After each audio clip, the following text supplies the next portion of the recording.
Kuna watu ambao wanafanya mambo ambayo yampendeza Mwenyezi Mungu katika maisha yao. Kuna watu ambao wanafanya vituko.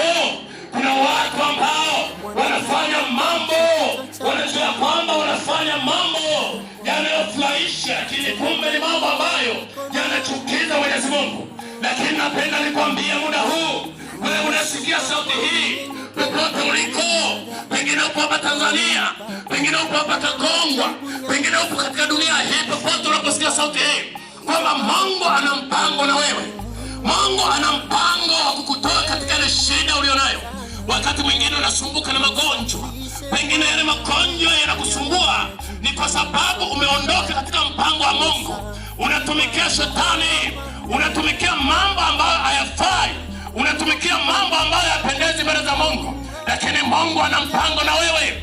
Yale magonjwa yanakusumbua, Mungu ana mpango na wewe kuyaondoa.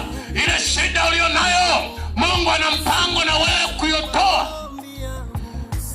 Pale hiyo Injili ya Yohana sura ya 3 mstari wa 16 anaposema ya kwamba kwa jinsi hii Mungu aliupenda ulimwengu hata akamtoa mwanawe wa pekee ili kila amwaminie. Kwa hiyo hili kusudi Mungu atimize mpango wake kwako. Pengine kuna shida ambayo inasumbua maisha yako, ili Mungu atimize mpango wake kwako kuondoa ile shida. Kitu ambacho kinatakiwa muda huu